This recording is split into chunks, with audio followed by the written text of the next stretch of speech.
한번 인사드리고. 이번 제 행복회 목적은 혼자 읽을 때도 힘을 가지고 있고 읽으면서 전체적으로 이 부처님 법문이 어느 쪽으로 흐르는지 좀 알 수 있도록 하는 게 목적이었습니다. 그래서 어제 지난 시간까지 다 읽었거든요.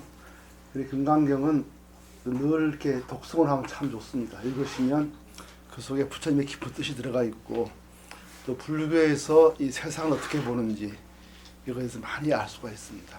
몇 번 말씀드렸지만 불교는 늘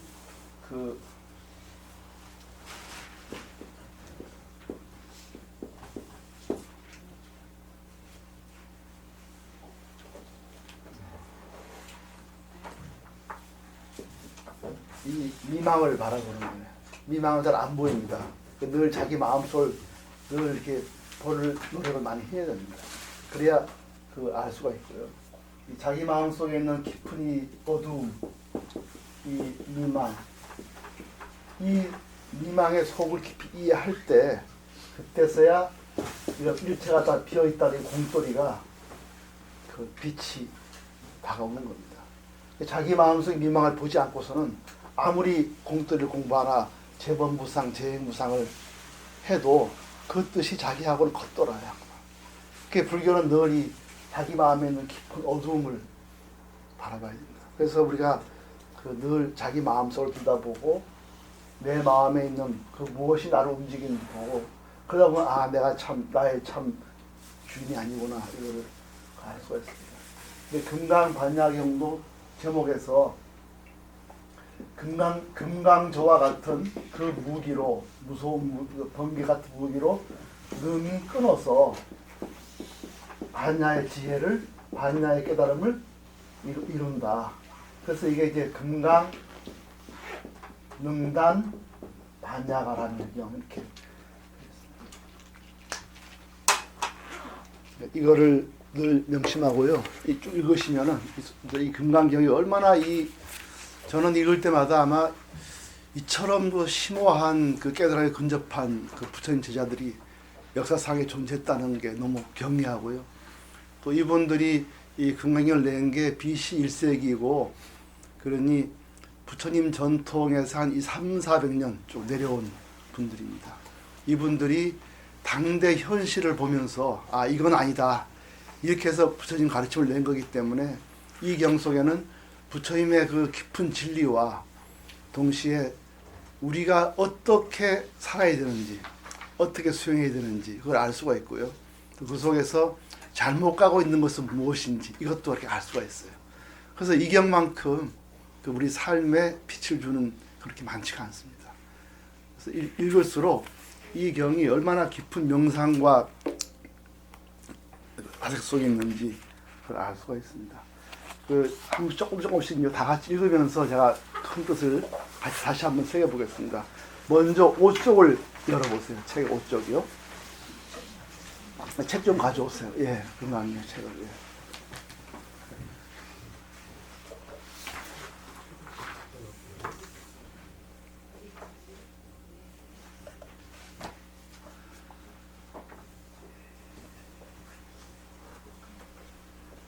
예, 5쪽 보십니다. 금강경은 당대 이미 비구니 우바세 우바가 있었지만 금강경은 진리를 구하는 것, 깨달음을 구하는 것만이 올바른 길이고 그 길이 바로 부처님이 깨닫기 전에 보살이었을 때의 모습이다. 우리도 부처님처럼 부처님이 걸어갔던 그 구도자의 길을 걸어가야 되겠다. 그래야만 현실적인 모든 잘못된 수행을 넘어설 수 있다. 이런 결심을 하신 분들이에요. 그래서 5쪽 같이 읽어보겠습니다. 그때 대중 가운데 있던 수보리 장로가 자리에서 일어나 오른쪽 어깨를 드러내고 오른 무릎을 땅에 대며 합장하고 공손히 부처님께 여쭈었습니다. 경이롭습니다. 세존이시여, 열애께서는 보살들을 잘 보호해 주시며 보살들을 잘 격려해 주십니다.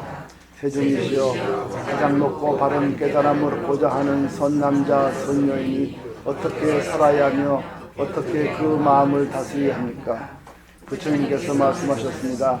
훌륭하다 수고리여. 그대의 말과 같이 내려는 보살들을 잘 보호해주며 보살들을 잘 준비해준다.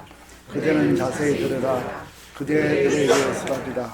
가장 높고 바른 깨달음을 얻고자 하는 선남자 선녀는 이와 같이 살아야 하며 이와 같이 그 마음을 다스려야 한다. 예 세존이시여 라고 하며 수보리는 즐거이 듣고자 하였습니다. 부처님께서 수보리에게 말씀하셨습니다. 모든 보살 마하살은 다음과같이 그 마음을 다스려야 한다. 아래서 태어난 것이나 태에서 태어난 것이나 습기에서 태어난 것이나 변화하여 태어난 것이나 형상이 있는 것이나 형상이 없는 것이나 생각이 있는 것이나 생각이 없는 것이나 생각이 있는 것도 아니고 없는 것도 아닌 온갖 중생들을 내가 모두 완전한 열반에 들게 하리라. 이와 같이 헤아릴 수 없이 많은 중생을 열반에 들게 하였으나 실제로는 완전한 열반을 얻은 중생이 아무도 없다. 예, 여기까지요. 이렇게 아무도 열반 얻은 중생이 없다고 생각하라는 거예요, 먼저. 그렇게 생각함으로써 나는 어떤 기대를 벌일 수 있느냐. 아, 내가 이렇게 많은 중생들을 제도하고 또 보시했기 때문에 나는 이 복으로 나는 중생의 복을 주었고 나에겐 복이 오고 또 이 복으로 인해서 나는 나의 영혼은 계속 좋은 집안에 태어날 것이다. 두고두고 나는 나의 영혼을 보호받을 것이다. 또 나는 그렇게 해서 나중에는 전륜스왕까지 태어나서 세상을 지배하리라. 이런 식의 갖가지 욕망이 일어나지 않는다는 거예요. 그래서 이런 내가 제거했다는 생각을 하지 말라는 거죠. 그 근본 뿌리는 뭐냐? 내가 준 물건이 참 좋은 거기 때문에 그만한 복이 온다는 생각. 이것이 모든 그 잘못된 출발의 시점이라는 겁니다. 그래서 그 다음에 읽어보시죠. 또한 수벌이여 보살은 어떤 대상에도 없이 보시해야 된다. 말하자면 형색에 집착 없이 보시해야 하며 소리, 냄새, 맛, 감촉의 대상에도 없이 보셔야 한다. 수벌이여 보살은 이와 같이 보셔야 돼. 어떤 대상에 대한 관련에도 집착하지 않아야 한다. 왜냐하면 보살이 대상에 대한 관련에 집착 없이 보시한다면 그 복덕은 헤아릴 수 없기 때문이다. 수보리여 그대의 생각은 어떠한가? 동쪽 허공을 헤아릴 수 없는가? 없습니다. 세존이시여. 수보리여 남서 북동 사이사이 아래위 허공을 헤아릴 수 있겠는가?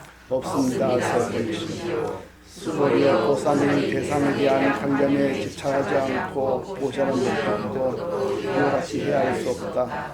수보리여 보살은 그래서 어떻게 마음을 잡습니까 할 때는 아무리 많은 보시라더라도 하나도 안 했다고 생각하라는 게 마음을 잡는 거고요. 그렇게 마음을 다스려야 된다. 그럼 어떻게 살아야 되는가? 이와 같이 집착하지 않는 보시야말로 깨달음을 주는 허공 같은 큰 보시이다. 허공 같은 큰 복이 있는 보시다. 이렇게 살아야 된다. 모든 보시나 모든 수행은 항상 깨달음으로 돌아와야지 다른 길로 빠져서는 안 된다. 이런 말씀을 하고요. 그 다음에 너는 지금 이렇게 보시하고 네가 다음 생에 잘 태어나는 것을 부처님의 가르침을 생각하지만은 그렇다면 네 마음속에 있는 부처님은 어떤 부처님이냐 이렇게 들어갑니다. 그래서 자기 마음을 뚫어보면은 그 사람 마음속에 있는 부처님은 온갖 호화로운 복을 지닌 그런 부처님이에요. 30 이상을 다 갖춘 부처님입니다. 그러니까 부처님은 그래요. 네 마음속에 있는 부처님은 진정한 부처님이 아니다. 부처님은 그런 32가지 그런 특징이 있는 그런 모습의 부처는 아니다. 그것이 없어야 진정한 열애의 모습이다. 이렇게 해서 그야말로 지극한 공의 도리를 설파합니다. 그러니까 수보리가 그런 말을 듣고 너무 놀라서 과연 그렇게 아무 모습도 없이 텅 빈 그런 부처님을 모실 수 있습니까? 우리 월정사의 정멸보공 같은 그런 부처님을 모실 수 있습니까? 우리는 수독사에 있는 큰 부처님만 모시지 되지 않겠습니까? 이렇게 됐어요. 그러니까 부처님이 있다. 정멸보공을 부처님으로 여기는 사람이 반드시 있다. 그런 사람은 지계를 잘 지키는 사람이고 복을 닦는 사람이다. 그러는 500년, 1000년 후에도 반드시 있을 것이다. 그런 사람들은 절대로 어떤 수행을 해도 내가 다음 생에 뭐가 되느니, 나는 두고두고 내 영혼을 안전하느니, 나는 잘 닦아서 수다함을 얻었기 때문에 7번만 환생하면 된다든지 이런 생각하지 않는 사람들이다. 그렇게 얘기를 합니다. 근데 그 다음에는 부처님 더 뚫더라고요. 그러면 네 깊은 마음속에 왜 이런 생각이 있느냐? 그거는 네가 알고 있는 법이라는 건 그런 것이다. 너나 부처님 법을 닦으면은 나는 이런 걸 얻을 때 생각할지 모르지만 그 모든 법은 다 비유이다. 모든 법은 깨달음을 오는 것이지 그것이 깨달음을 오기 전에 모든 방편은 그거를 지켜서는 안 된다. 마치 강을 건널 때 나룻배를 타고 왔지만 강을 건너서도 계속 나룻배 자랑을 하면 안 된다. 그런 말씀을 합니다. 그래서 17쪽에 보면은 너희 비구들이여 나의 설법은 항상 뗏목과 같은 줄 알아라. 법도 버려야 할 것을 법 아닌 것도 당연히 버려야 된다. 이랬습니다. 그래서 그 다음에 그러면 진정한 법이 무엇인지 네 깊은 마음속에 있는 법을 버렸으면 너는 부처님의 법을 어떻게 받아들여야 되냐. 여기에서 굉장히 놀라운 말씀을 하시죠. 그것만 같이 읽겠습니다. 수보리여 거기서 읽죠. 수보리여 그의 생각은 어떠한가. 여래가 가장 높고 바른 깨달음을 얻었는가. 여래가 설한 법이 있는가. 수보리가 대답하였습니다. 제가 부처님께서 말씀하신 뜻을 이해하기로는 가장 높고 바른 깨달음이라 할 만한 정해진 법이 없고 또한 여래께서 설한 단정적인 법도 없습니다. 왜냐하면 여래께서 설한 법은 모두 얻을 수도 없고 설할 수도 없고 법도 아니며 법 아닌 가닥입니다. 그것은 모든 서양들이 다 무위법 속에 차이가 있는 까닭입니다. 여기서 금강경은 매우 중요한 말씀하십니다. 일체법이 빈 걸로 해서 우리가 무위법을 얻는 것이다. 우리가 마음이 해탈되고 탐지가 사라지는 것은 다른 게 아니라 공도리를 깊이 이해함으로써 그런 것이다. 일체 부처님 법은 다 근본은 다 공안도리를 바탕으로 하고 있다. 그걸 이해함으로 우리가 무위법, 해탈하는 것이다. 이 과정이 모든 다른 종교의 성현들과 차이나는 것이다. 이렇게 얘기를 합니다. 이렇게 금강경은 불교의 아이덴티티가 어디에 있는지, 깨달음은 어디에 있는지, 해탈은 어디에 있는지 분명히 밝히고 있어요. 그건 모두 공돌이라는 것입니다. 그래서 이어서 이제 이렇게 금강경은 바로 모든 부처님의 가장 높고 위대한 깨달음이다. 이 경에서 나온다 그럽니다. 그래서 19쪽 맨 밑에 보면요. 그 다시부터 읽어볼까요? 다시 어떤 사람이 이 경의 사국에만이라도 받고 지니고 다른 사람을 위해 설해준다고 하자. 그러면 이 복이 저것보다 더 뛰어나다. 왜냐하면 수보리여 모든 부처님과 모든 부처님의 가장 높고 바른 깨달음의 법은 다 이 경에서 나왔기 때문이다. 수보리여 부처님의 가르침이라고 말하는 것은 부처님의 가르침입니다. 이쪽보다 비어있기 때문에 말마디가 있는 게 아니라는 거죠. 그래서 이제 금강경이 그래요. 바로 이 속에서 모든 깨달음의 뿌리가 여기서 나온다고 이 금강경의 가치를 얘기했습니다. 그런 다음에 고요한 행을 하는 수다원과 아다함과 사다함 이거에 대한 문제를 제기해요. 그래서 아라한과라도 내가 아라한을 얻었다고 얘기하면은 반드시 싸움을 하게 될 것이다. 이거가 바로 당시의 문제이자 지금의 문제이기도 합니다. 내가 뭐 했다는 거 이거는 아라한 나행 가장 고요한 곳에서 또 싸움이 난다는 거예요. 아무리 깊은 산속에 공부하더라도 내가 아라한 걸 얻었다는 말을 생각하고 내가 닦았다고 생각하고 내가 30년 동안 닦았다고 생각하면 반드시 싸움을 한다는 거예요. 그래서 그 진정한 수행은 다툼이 없어야 진정한 삼매다. 만약 조금 다툼이 있으면 자기 마음속에 아상이 있는 거다. 이렇게 해서 그 다툼을 통해서 있는 현실을 가지고 싸워 남을 이기려고 그러지 말고 싸움의 뿌리가 바로 자기 수행에 문제가 있는 미망이 있다는 사실을 보라고 준엄하게 얘기를 하는 거죠. 그래서 25쪽에 보면요. 거기 같이 읽겠습니다. 세존이시여에서요. 세존이시여 부처님께서 저를 다툼 없는 삼매를 얻은 사람 가운데 제일이고 욕망을 여인 제일이라는 아라함이라고 말씀하셨습니다. 저는 나는 욕망을 여인 아라함이다라고 생각하지 않습니다. 세존이시여 제가 나는 아라함의 경지를 얻었다고 생각한다면 세존께서는 수보리는 고요한 행을 있는 사람이다. 수보리는 실려 적정행을 한 것이 없으므로 수보리는 적정행을 즐긴다고 말한다 라고 생각하셨습니다. 그래서 아무리 고요한 데서 수행해도 내가 있고 닦았다는 게 있으면 반드시 싸운다는 말씀을 하시면서 진정한 그 아람나행, 적정행의 그 본질을 말씀하세요. 그 다음에 부처님은 그 연등불 행자, 저를 장엄하게 하는 행자죠.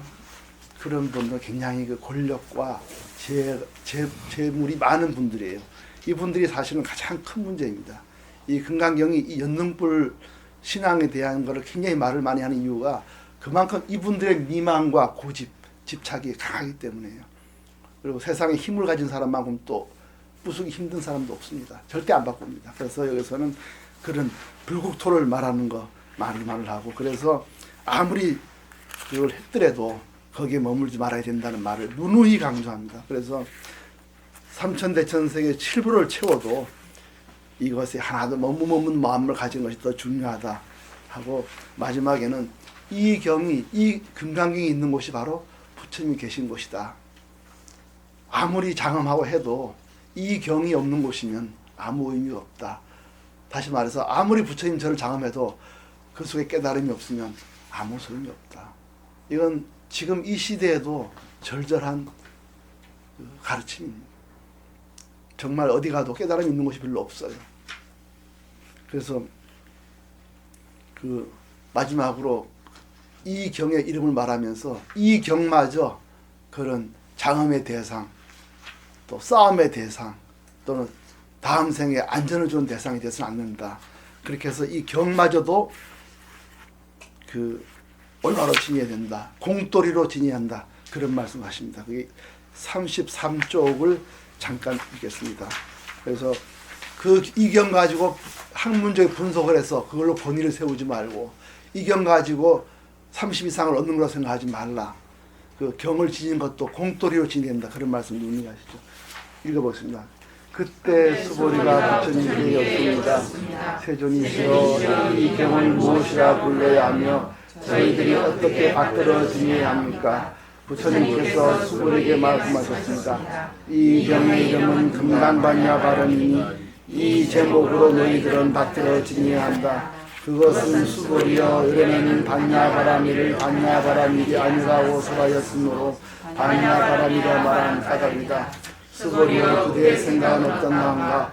열애가 설한 법이 있는가? 수보리가 부처님께 말씀드렸습니다. 세존이시여, 열애께서는 설하신 법이 없습니다. 수보리여, 그대의 생각은 어떠한가? 삼천대천세계를 이루고 있는 티끌이 많다고 하겠는가? 수보리가 대답하였습니다. 매우 많습니다. 세존이시여. 수보리여, 열애는 티끌들을 티끌이 아니라고 설하였으므로 티끌이라 말한다. 열애는 세계를 세계가 아니라고 설하였으므로 세계라고 말한다.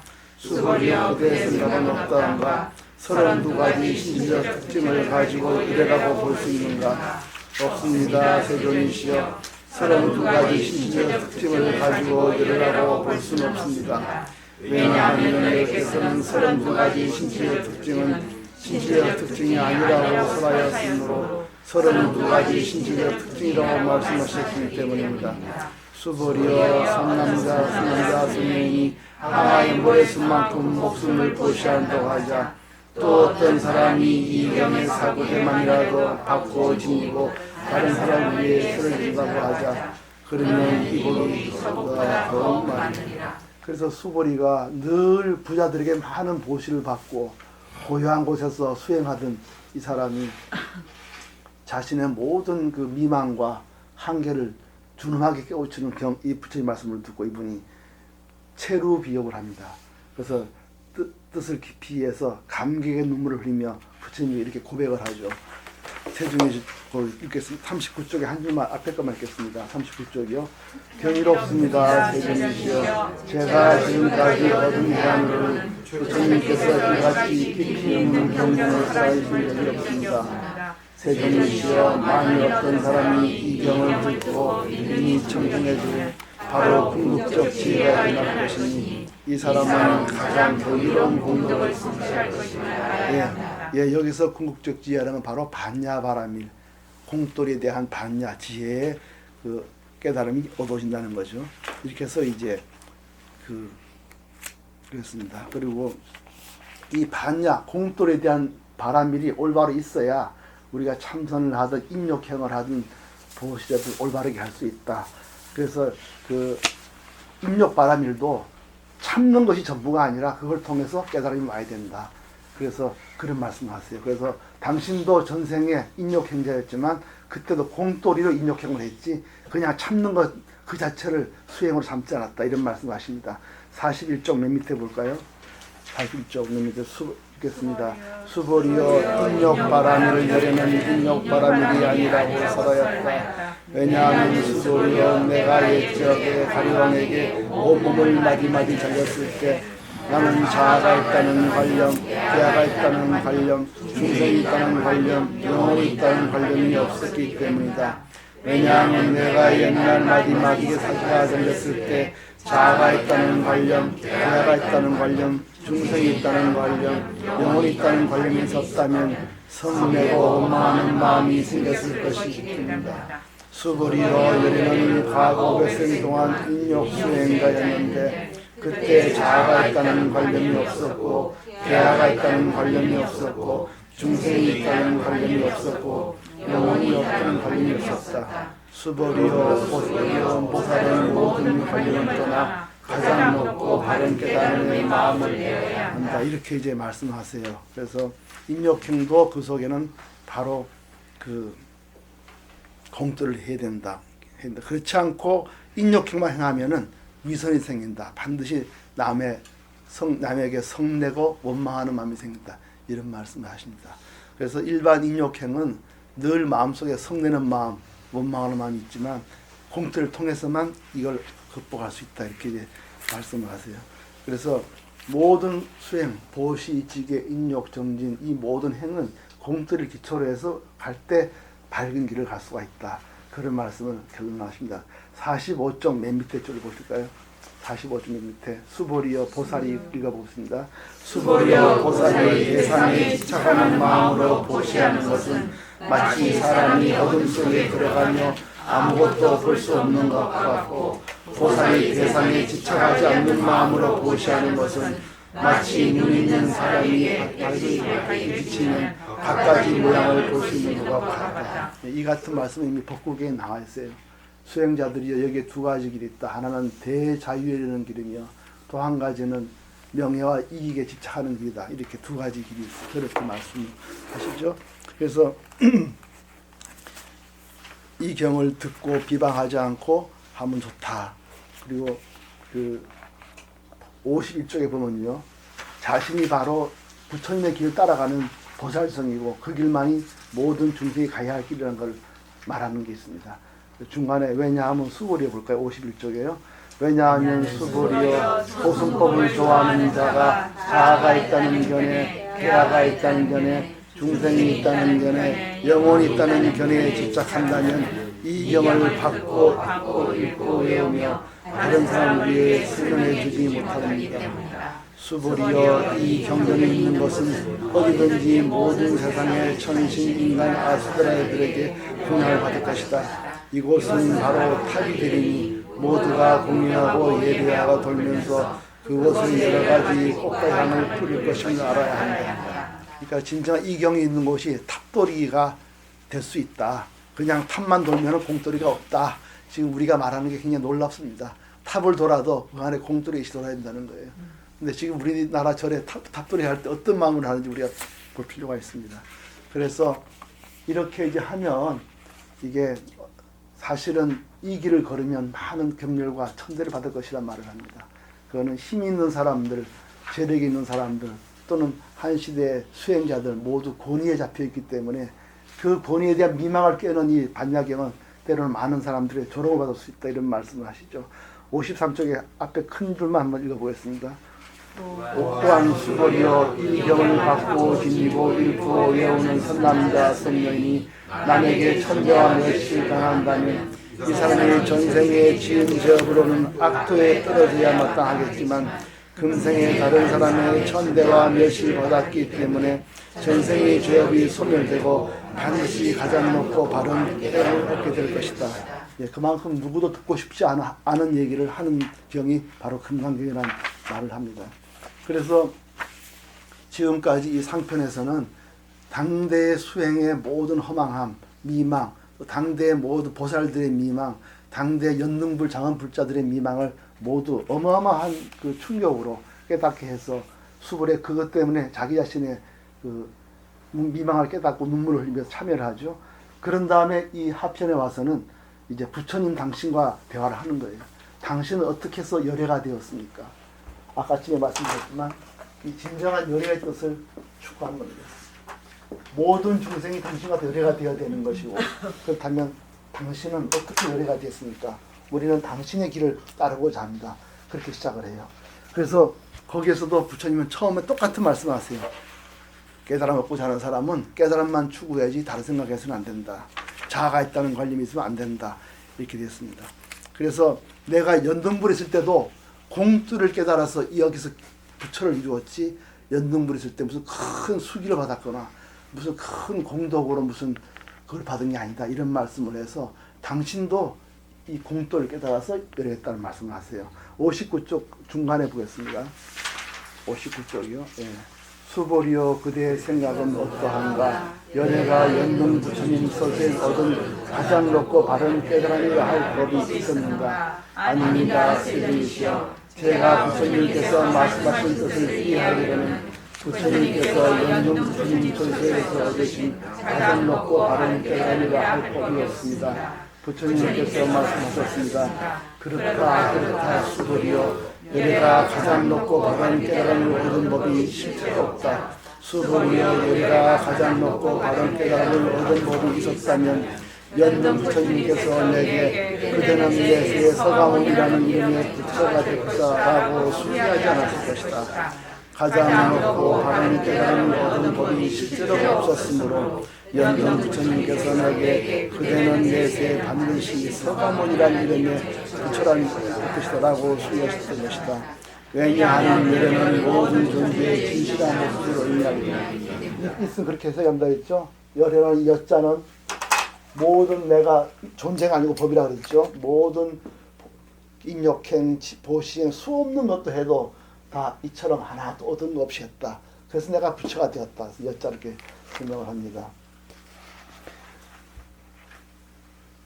그래서 일체법이라는 것도 다 사실은 하나도 얻을 게 없다. 이렇게 이제 말씀합니다. 그래서 그 63쪽이에요. 맨 밑에 보십시오. 장엄에 대한 얘기를 또 한 번 더 합니다. 이 장엄불토하는 이 신도들을 제일 교화하기 힘든 건데 말 안 듣죠. 63쪽 밑에 수보리여 보살이 나는 반드시 불국토를 장엄하게 말한다면 이는 보살이라 할 수 없다. 왜냐하면 열애는 불국토를 장엄한다는 것은 장엄하는 것이 아니라 설하였으므로 장엄한다고 말하기 때문이다. 수보리여 보살이 무아법에 통달한 일은 열애는 이런 일을 진정한 보살이라 부른다. 여기서 무아법이라는 건 뭐라 할 수 있겠죠? 무아의 법입니다. 법이 뭐냐면 보시, 지계, 인욕, 전기, 선정, 지혜 이 모든 수많은 깨달음이 이르는 법을 부처님이 수없는 전생에 닦았던 거죠. 그 법을 닦으면서 한 번도 내가 닦는다는 생각 안 했다는 거예요. 그래서 무아의 법, 법은 수없는 법을 닦더라도 무아의 정신으로 닦았다 해서 이렇게 깊이 통달해야 된다는 것이에요. 그래서 경전에서 통달이라는 말을 쓴 거는 법을 이해하고 그 법을 닦되 무아의 법으로 무아의 정신으로 닦아야 된다 하기 때문에 그 두 가지를 아울러 깨달아야 된다고 해서 통달이라는 말을 썼던 겁니다. 그래서 수없는 보시, 지계, 인욕, 정진의 법을 실현할 때 그 속에는 무아의 도리, 공도리를 해야 된다. 이래야 진정한 보살이라는 말을 당부를 하시는 겁니다. 그래서 그 다음에 부처님께 다시 묻죠. 당신은 수없는 닦아서 많은 신통이 있다는데 당신의 신통은 무엇입니까? 부처님이 열애에게는 유한이 있고 또 남들이 볼 수 없는 천안도 있고 그 다음에 인과를 따지는 해안도 있고 또 인과 속에서 그 원인과 집착을 다 지워버리는 법안, 그 소멸, 여러 반의 법이 눈이 있고 있지만 부처가 부처되게 할 수 있는 것은 불안이다. 부처의 눈은 무엇인가? 과거, 현재, 미래 내가 닦아서 얻었다는 것. 그 수없는 전생에 뭘 닦아도 하나 닦은 게 없다는 과거, 현재, 미래를 다 공으로 보는 그런 눈이 바로 불안이고 그 눈으로 내가 부처가 된 것이다. 이런 말씀을 하세요. 그래서 69쪽 맨 밑에 보겠습니다. 69쪽이에요. 부처님께서 수불에게 읽겠습니다. 부처님께서 수불에게 말씀하셨습니다. 그 국토에 있는 중생의 여러 가지 마음을 여리는 다한다. 왜냐하면 여리는 여러 가지 마음이 모두가 다 마음이 아니라 살아였으므로 영이라고 말하기 때문이다. 수불이여 과거의 마음도 얻을 수 없고 현재의 마음도 얻을 수 없고 미래의 마음도 얻을 수 없는 까닭이다. 과거, 현재, 미래를 다 공터를 보는 것이 바로 부처의 눈이고 그 눈으로 해서 그 눈이 바로 부처의 눈이다. 수없는 중생을 다 본다 해도 그게 신통으로 보는 게 아니라 그 당처가 빈 걸 보는 눈이 바로 부처의 눈이 되게 됩니다. 그렇게 다음에 그러면 당신의 모든 그 30 이상 80조의 특징은 무엇입니까? 그거는 부처의 특징이 아니다. 그렇다면 부처님이 이때까지 모든 걸 닦아서 얻었다는 게 얻어서 부처님 됐을 텐데 그런 법이 없습니까? 부처님이 그런 법이 없다. 그러니까 수보리가 걱정을 합니다. 뭐 닦아도 얻을 게 없다면은 미래에 있는 중생들을 어떻게 설득하겠습니까? 그러니까 부처님이 그럽니다. 네가 알고 있는 중생은 닦아서 얻고 싶어하는 중생이다. 그러나 그 중생은 당처가 빈 거다. 너는 중생을 꿈꾸고 있다. 이렇게 합니다. 그래서 75쪽 보십시오. 이게 매우 중요한 것입니다. 70부 중간에요. 그때 수보리 장로가 부처님께 여쭈었습니다. 세존이시여 미래에 이런 설하심을 듣고 진심을 낼 중생이 조금이라도 있겠습니까? 부처님께서 말씀하셨습니다. 수보리여 저들은 중생이 아니요 중생이 아닌 것도 아니다. 왜냐하면 수보리여 중생이라고 하는 것은 내가 중생이 아니라고 살아있으므로 중생이라고 말하기 때문입니다. 그래서 그 깨달은 이 법은 텅 비었기 때문에 미리 깨달은 사람, 늦게 깨달은 사람 그런 게 없다는 거예요. 그래서 이 법은 평등해서 이 평등하게 텅 빈 법으로 닦을 때 바른 깨달음을 얻는다. 이렇게 말씀을 합니다. 그래서 부처님은 중생을 제도한 적도 없다. 이것이 바로 공뚫에서 보는 것이다. 그래서 그 32가지 이 부처님의 위대한 상호도 사실은 전륜성왕이나 또 얻을 수 있는 것이다. 부처님은 그런 것으로 얻을 수 없다. 그러니까 수보리가 뭐라 하냐면은 만약 그렇다면은 32가지 없으면 다 부처 되겠네요. 이렇게 말을 합니다. 그러니까 그렇지 않다. 그런 단멸로 생각하지 마라. 그래서 먼저 부처님 이렇게 말씀하시죠. 32가지 모습으로 보는 것은 사도다. 이렇게 말을 해요. 이거는 지금 장엄행자, 보시행자 이 사람들을 그대로 정신을 그야말로 어떻게 보면 우리 속으로 말하면 뺨을 때리는 말은 마찬가지입니다. 그래서 이제 금강경의 정식 개송이 나와요. 83쪽 맨 밑에 읽겠습니다. 그때 세종께서 개송으로 말씀하셨습니다. 84쪽에요. 평소 나를 보거나 음성으로 나를 차리면 삿된 길을 걸을 뻔 열해 볼 수 없으리. 이게 금강이 하고 싶은 말이에요. 그래서 그렇다면 이제 수보리가 걱정하는 게 그렇게 32가지 모습 안 보면은 보통 사람도 그냥 가만히 있으면 부처 될 거 아닙니까? 그럼 하자는 게 뭡니까 불교가? 이렇게 얘기를 하죠. 그럴 때 부처님이 그런 건 다 단멸에 대한 가르침인데 나는 그런 단멸로 살아오지 않았다. 이 세상이 얼마나 이 수행이 어려운지 아느냐. 공도리로 수행한다는 것은 아무것도 안 하는 게 아니다. 그거는 많은 인욕을 거치는 거다. 이렇게 말씀하세요. 그래서 그 수없는 복을 지어도 나는 인욕행을 하고 내 거를 구하지 않는다. 이것이 진정한 공도리의 수행이지 결코 아무것도 안 하고 뻥하고 공이라 해서 아무것도 안 하는 그런 게 아니다. 이렇게 말씀하십니다. 87쪽은 다시 읽어보겠습니다. 보살이 하나의 모래수만큼 세계의 지구를 가득 채워 보시한다고 하자. 또 어떤 사람이 모든 무한을 알아 인욕을 성취한다고 하자. 그러면 이 보살의 공덕은 앞에 보살의 얻은 공덕보다 더 뛰어나다. 수보리여 모든 보살들은 복덕을 누리지 않기 때문이다. 수보리가 첫째 주었습니다. 어찌하여 보살이 복덕을 누리지 않습니까? 수보리여 보살은 지은 복덕에 탐욕을 내거나 집착하지 않아야 하기 때문에 복덕을 누리지 않는 것입니다. 예, 거기 87쪽 왼쪽 한문을 보면요.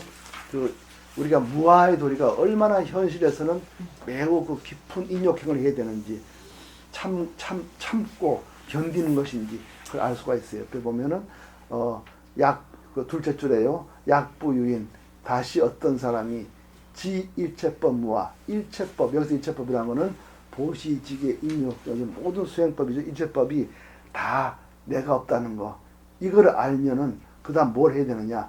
득성어인, 득성 완성한다는 뜻이거든요. 어인, 인내에서 완성을 얻는다. 그 수많은 행위도 마음속엔 다 내가 뭔가 얻었다는 생각을 하고 싶죠. 그리고 남에게 대접하길 바라고, 또 그 복으로 내가 남은 사람한테 많은 그 혜택을 주고, 또 그 사람 나한테 많은 칭찬의 말을 듣고 싶어하고, 이런 것이 사람의 마음입니다. 또 그렇게 할 때 엄청난 쾌락이 일어나요. 그래서 그 길을 가고 싶어 하는 겁니다, 사람이 실제적으로. 그러나 그럴 때 인욕을 해야 된다, 참아야 된다.